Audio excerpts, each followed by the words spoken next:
everybody. Welcome to Sparrow Song Radio, and we're on Author Talk today with the lovely Delia Latham. Did I say that correctly?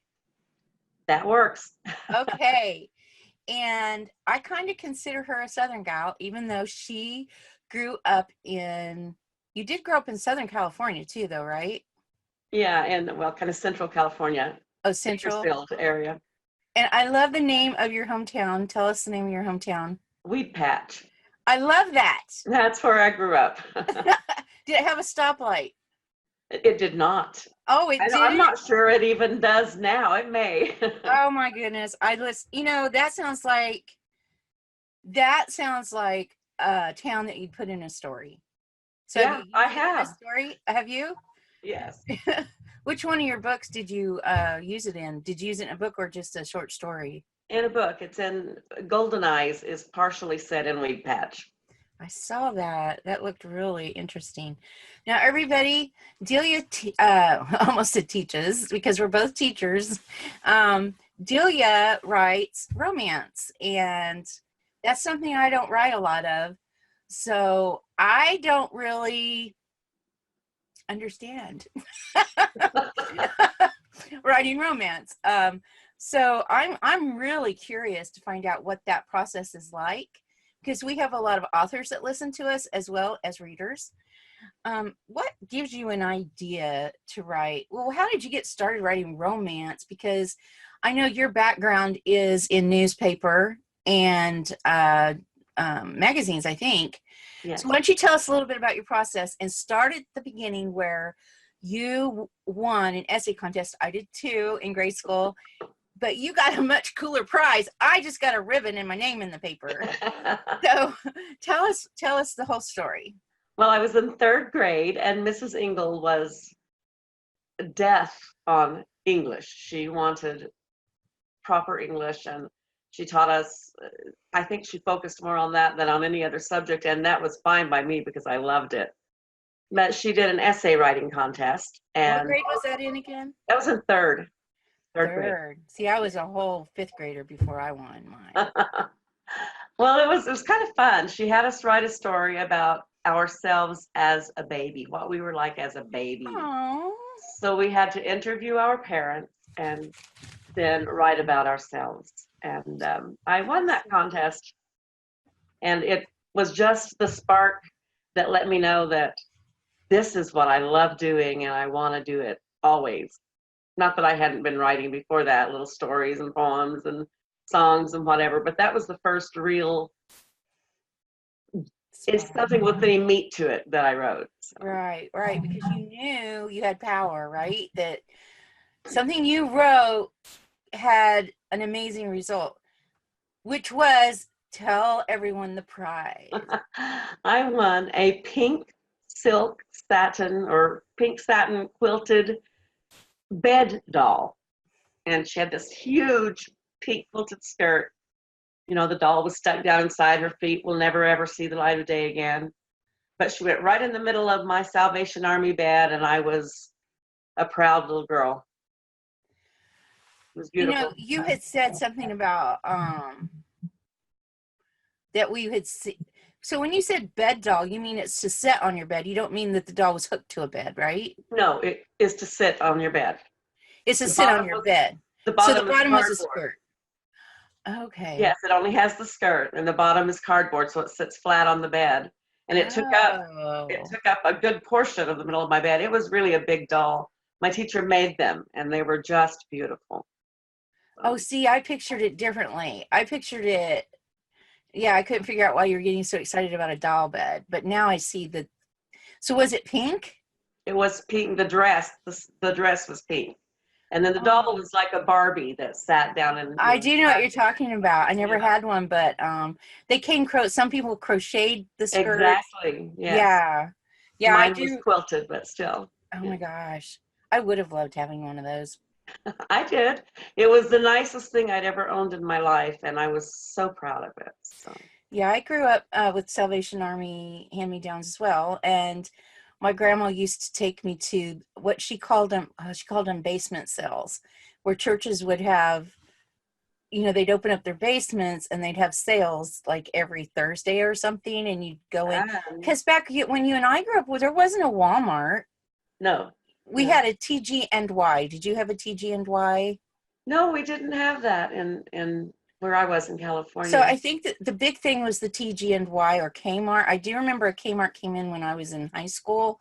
My senior year, the summer before my senior year, I got my first job at McDonald's, and that's when I bought my first store-bought clothing with my own money, because my grandma made my clothes, or we went, you know, to the basement sales. Mm-hmm.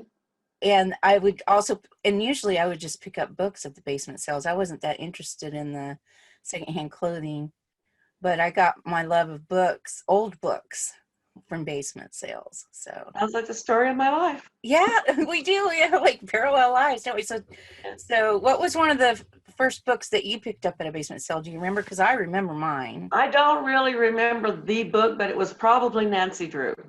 Oh yes, we read them all, didn't we? We did.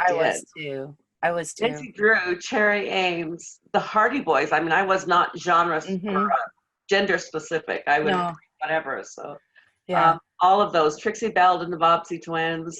And I read. That's where I found my first copy of. It was a first edition copy of The Girl of the Limberlost by Jean Stratton Porter, and I fell absolutely in love with her, Delia. I just loved that book, and I identified so much with the character. She played the violin, I played the violin. She liked being out in nature, I liked being out in nature, and even though I lived kind of in the city, we had 3 acres, and then in the summers we'd go to my grandma's, and she lived on a big acreage, and I could go down. She had a creek and stuff, so I totally identified with her, and I got that at a basement sale. And then I moved to Indiana in her old neck of the woods. And my library here in North Manchester, Indiana, actually has some of her original photographs hanging on the wall. That's nice. Yeah, and I got to go visit her childhood home, and I visited her 2 homes when she lived here. But this interview is not all about me. We can share. So yeah, growing up that way, I think we have a lot of appreciation for things that other people don't see. Maybe it developed our imagination better. What do you think?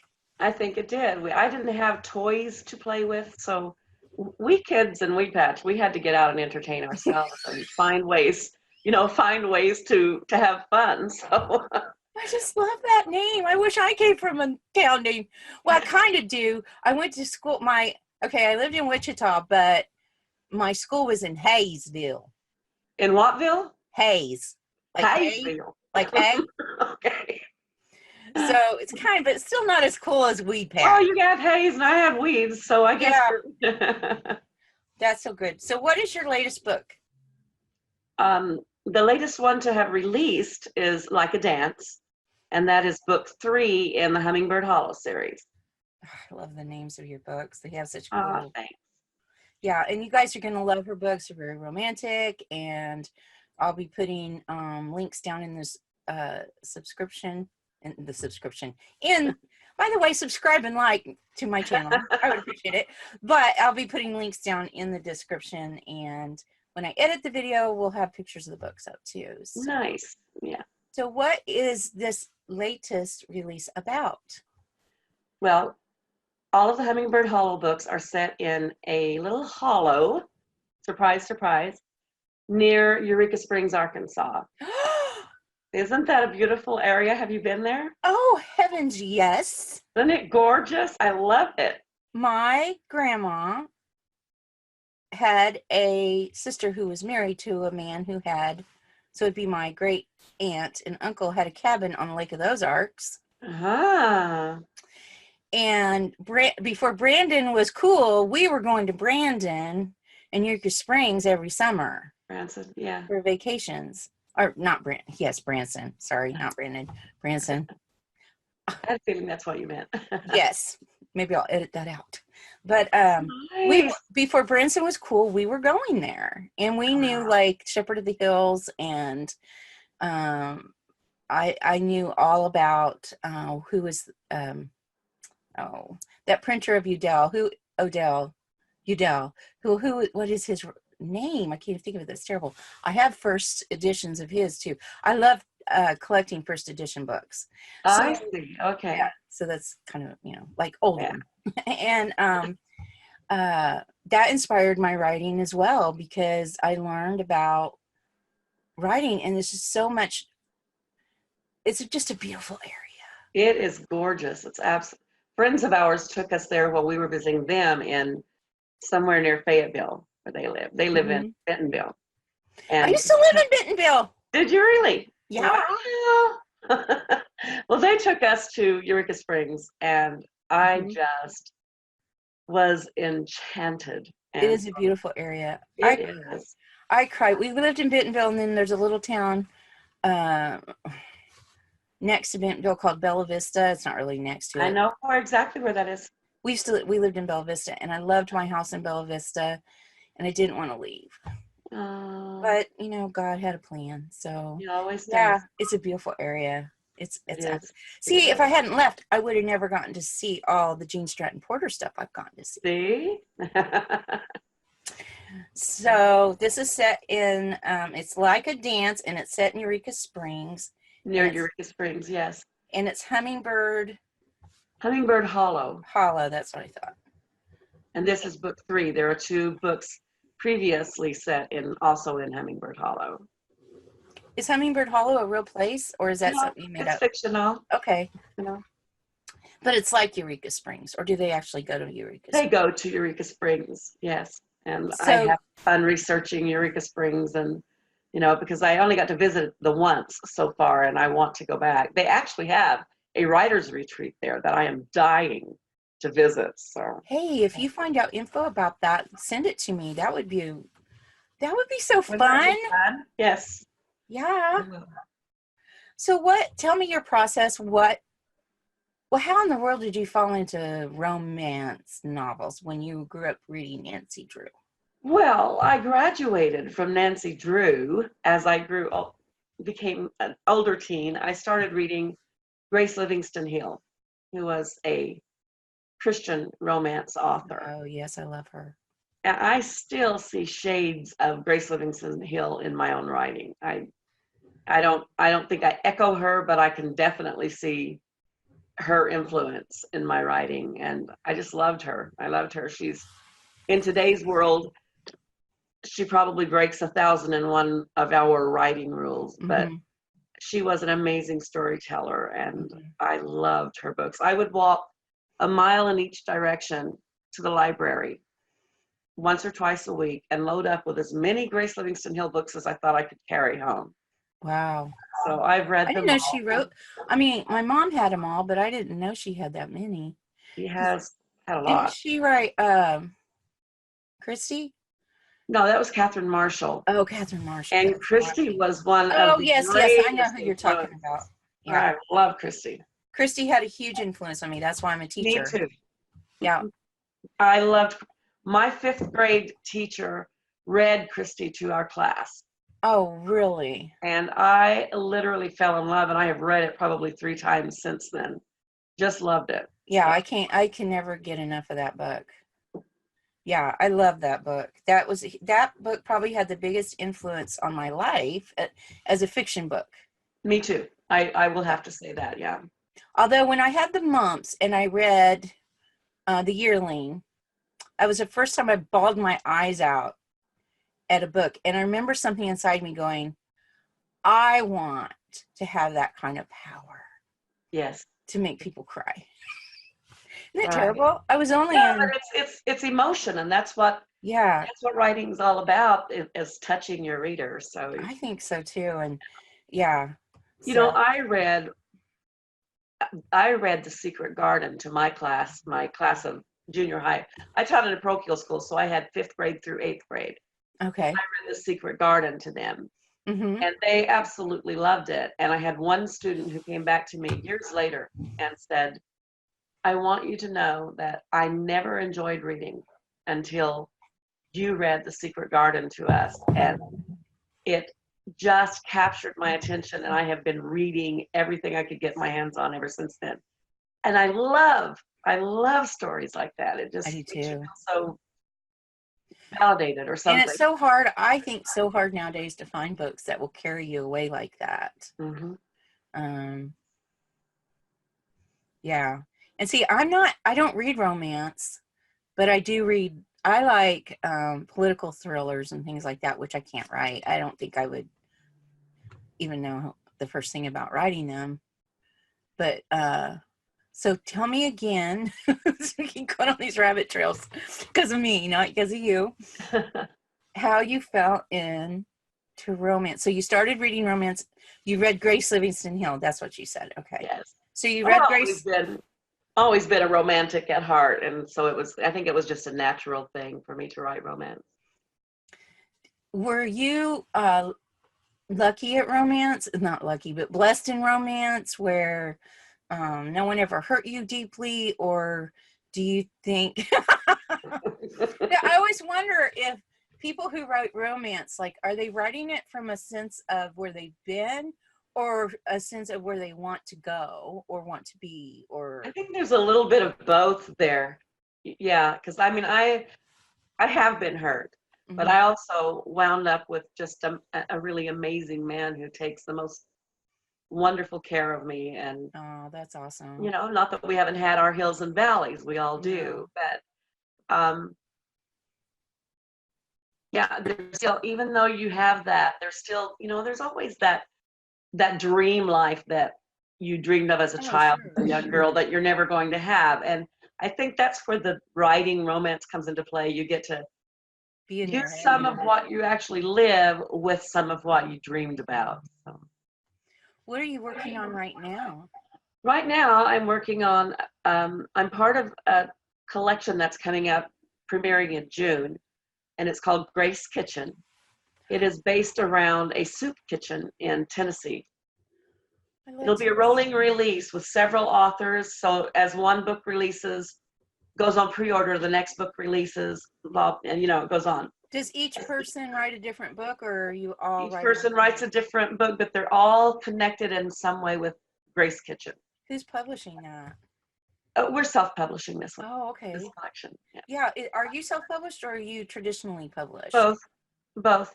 Most of my books are traditionally published, but I have a few that are The Hummingbird Hollow set is self-published. Okay. Yeah, that's the nice thing about being a writer right now is that you have so many options. Avenues, yes. You really do. And I love, Self-publishing can be a real trap though, because then you have to be very careful to make that book come out looking like it came from a traditional publisher.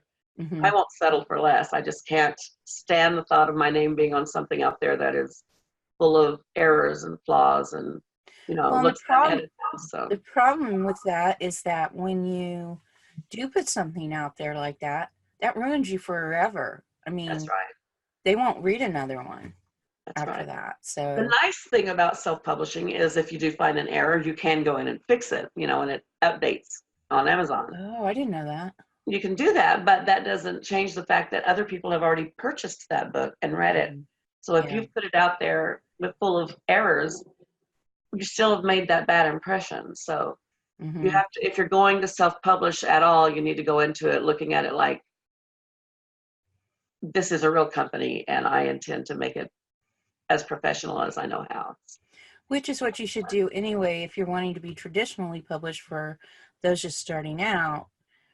It's so important to have a critique group and to get your rhino skin on and take the punches because you're not going to get better without having a critique group and without having someone say, this could be better here and or find your mistakes. I love it. I I do too. love being I do too. edited. I love it. Editing is probably a lot of writers don't like it. I love it because, well, I love it if there's not a gazillion mistakes and I have to do it in 2 hours or something. But what I Right. mean is I love making my writing better. Me And the too. last time I worked with a team of editors at Kregel, I did 2 or 3 editors, and I loved the process because each one of them You know, it went through one process, then it went to another process, then it went to, I think, a final process. Mhm. And I loved how they were able to see outside of it as an outsider and say, you know, this paragraph would be better up here. And I think when you talk about this, because it was nonfiction, when you talk about this, it would be better to put it down here. I didn't see that because I was too close No, to you're it. too close. Exactly. Yeah. So what I'd like to talk about now is I want to find out what your process is like. Of course, you've been writing for so many years. You probably have like a formula down. I don't still. I still consider myself an intermediate, even though I've been published, because I took a break and went to college and got a couple of degrees because that was just one of my life goals and I wanted to get that done. So I'm not close enough to it to where I have enough practice. And I think that the writing process is very similar to playing the piano. It's, you have to keep it in your fingers or in your, like, you have to keep those juices in there, You do. marinating, and you have to keep checking in on it, to keep your skills fresh. So, or good, you know, to have good skills. And, so I really struggle as a writer of fiction. I'm a stronger nonfiction writer, I think sometimes. I have tons of ideas. I never have trouble coming up with an idea. If anybody has writer block out there, I've got tons of ideas. I've got ideas for TV shows. I've got ideas for movies. I've got ideas for pilots for TV. Mhm.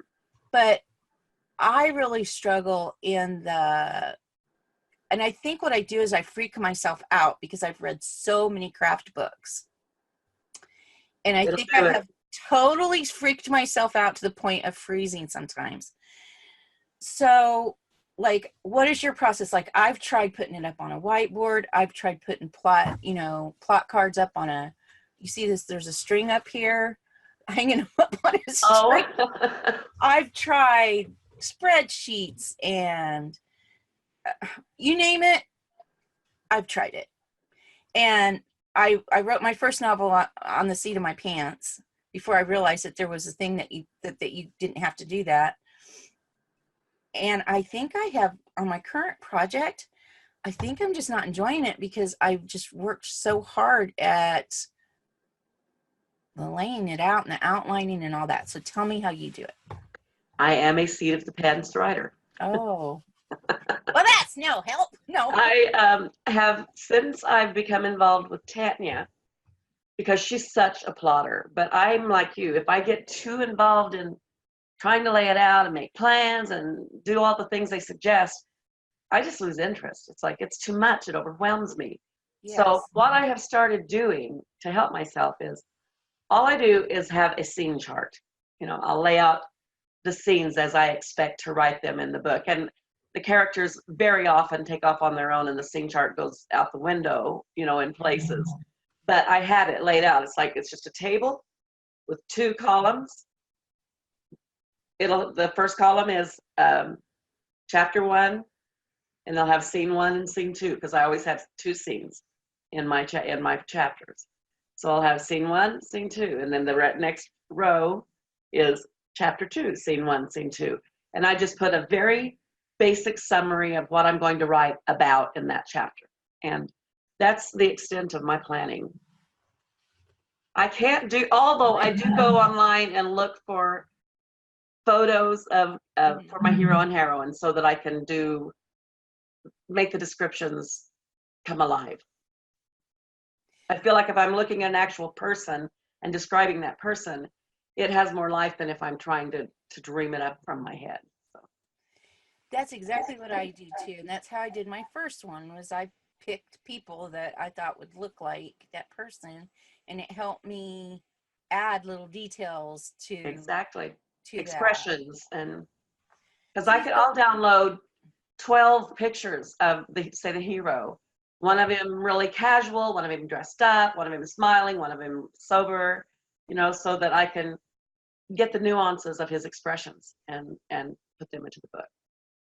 Yeah, I did the same thing with my first novel. Maybe that's my problem, because I'm very imaginative and I like living in that imaginary world when I can. And I mean, it's not like I'm schizophrenic or anything like that, but what I Right. mean is, I think as writers, we just think differently. And thank you. You kind of inspired me to let all that other stuff go as far as, I tried it and discovered it wasn't working for me. So I wonder if there could be like, someone should come up with and there probably is, like a personality, your writing personality or your writing profile. So you could figure out, exactly, you that would know, be awesome. you know, You should which do that, way Karla. I should do that, I should do that. Maybe I You should. will. Send it to me first. Okay. But I have a feeling that it's kind of like whether you're right brained or left brain, like, I think so too. like right brain people would be more like you and me, where we like the whole the creative process, the, knowing, dreaming up the stuff, and where the left brain people like spreadsheets and stuff. I'm even left-handed, so I don't think I even have a left brain. So anyway, that's so incisive, and I got something out of the interview today for myself, Yeah. so I'm pretty excited about that. I'm glad. So Grace Kitchen, what comes after Grace Kitchen? Anything? Yes, we're doing the third collection of Love at Christmas Inn books, and this is 4 authors, me and Mary Manners, Tanya Stowe, and Marianne Evans. We have written 2 Christmas Inn collections over the past few years, and this year we're doing the third one. So, Hotel in Tennessee. That's a great premise. Year-round Christmas. Yeah, it's decorated for Christmas year round and has all of the rooms are decorated in one or another Christmas theme. And yeah, we have a lot of fun with that one. There's a little white chapel out on the property, and I've always wanted to write a Christmas novel. I enjoy writing Christmas novels. First one I did was for Pelican Book Group, and it was for their Christmas extravaganza. And after that first one, I was just like, oh, I love this. I love it. Actually, that's not true. The first one that I did was a Christmas book, but it was for the Pure Amour imprint that they have. So. Okay, yeah. Well, that will be so funny if I become a romance author after interviewing you. I would love it. But I love the titles, like The Pastor's Wife for Biker Boots. That is. And I like books that explore relationships with women, which it sounds like your books do the same thing, like with the kitchen and the Right.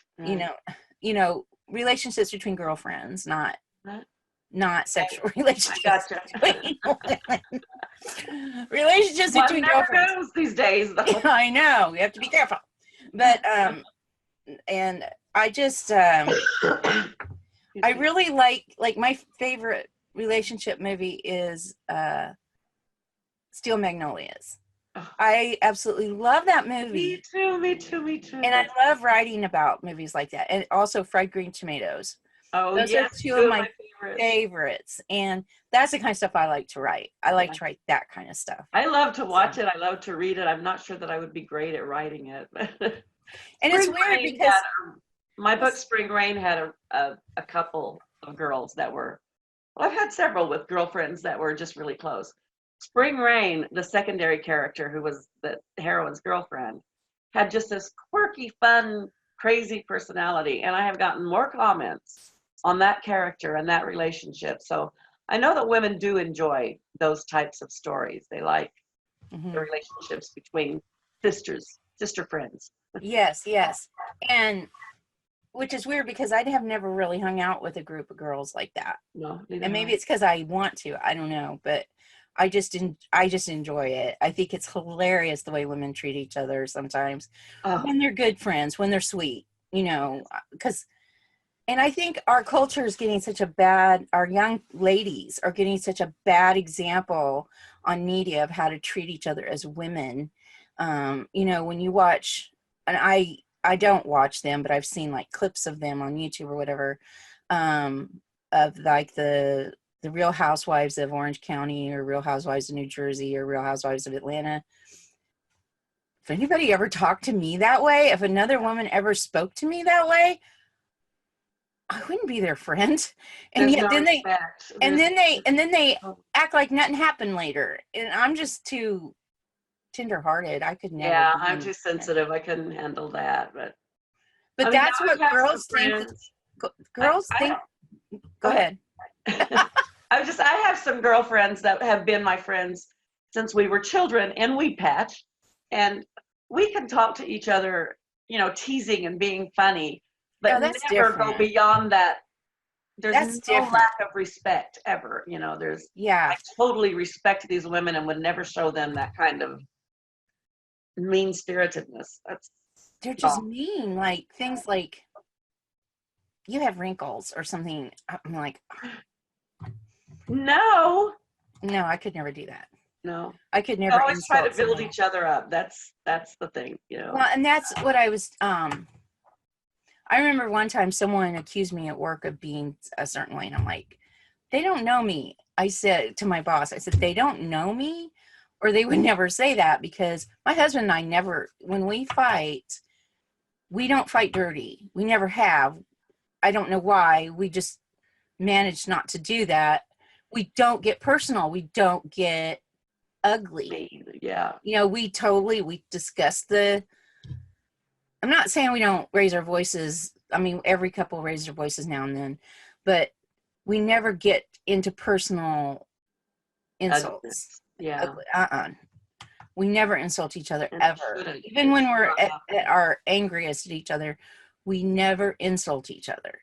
That's And I good. said, and that's what I said to my boss when something happened. I said, that would never come out of my mouth. I said, they don't know me, or they would know not to make that kind of an accusation, because that's just not Yeah. that's just not how I am. Right. Doesn't mean I don't think it, Sometimes. but we're to take our thoughts captive as well, as That's Bible. Christians. That's Bible. That's Yeah. Bible, not me.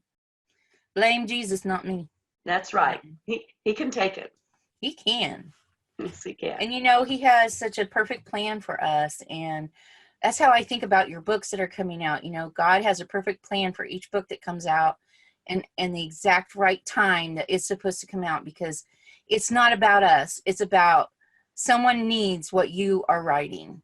Absolutely. I just think that's so amazing that I love that.